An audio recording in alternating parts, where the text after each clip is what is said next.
Good morning, Khungdwng, Bwswrari. Welcome back to my YouTube channel. Today is 2 November, Boro Tunlaini Jwnwm सान. दा जोंनि दतमा primary बर' साहित्य सभायाबो बर' थुनलाइनि जोनोम सानखौ फालिनायजों लोगोसे गावनि बोसोरारि जुथुम एबा कन्वेन्शनखौ सानसेनि हाबाफारि लानानै गावनि मावख'आवनो खुंफुंनो थाखाय आखायाव लादों। दा बे हाबाफारियावनो बाहागो लानो होननानै आङो न'निफ्राय ओंखारनानै मावख' फारसेथिङै आवगायगासिनो दङ। दा बे हाबाफारिखौनो आङो लोगोफोरनो फारि फारियै भिडिअ देखायनानै होलांनोसै। लोगोफ्रा इन्टारेस्टेडब्ला आंनि भिडिअखौ फारि फारियै नायनानै लादो एबा जोंनि दिनैनि जे हाबाफारि बेखौ फारि फारियै नायनानै लादो।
Alari baci.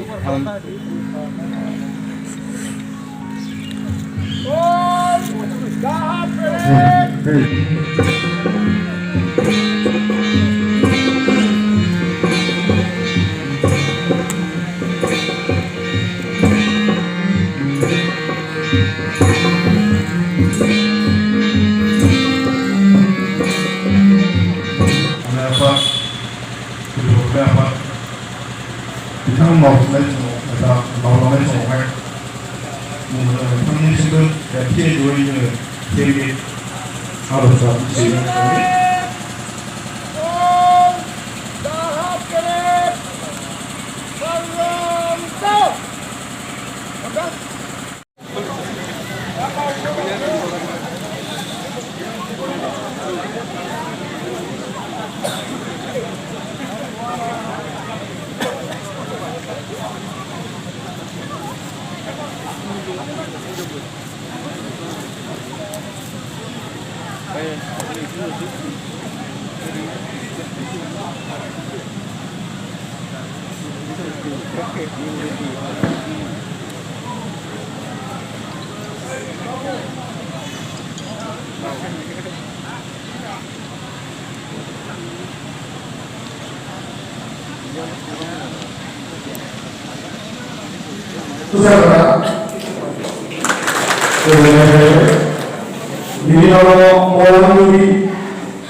Gelaguri West.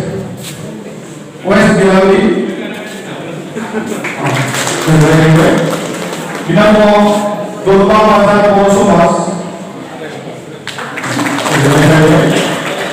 Binamo Jwnwm Gaoni Jwnwm. Binamo Lwgwse.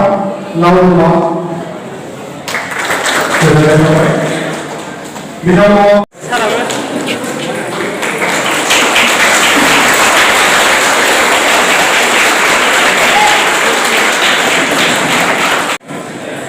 Tunlaini Jwnwm maisiaव बे खन्थाइनि मुङा जाहैबाय लिरनाय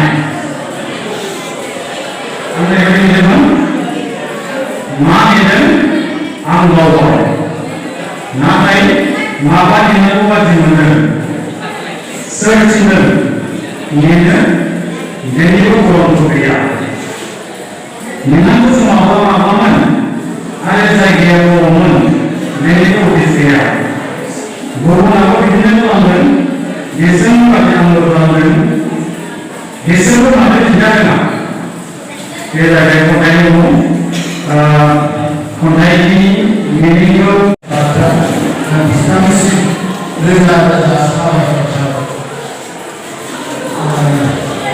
जोबथारनांगौ गैयाबो जोबनाय हाबाफारियाव फैबाय दा आफादगिरिनि बिबुंथि दङ आफादगिरिनि बिबुंथियाव जेबो बुंला खालि फंसेल' बाथ्रा बे फंसेल' बाथ्राया अराय सम जोंनि बर' थुनलाइ आफादजों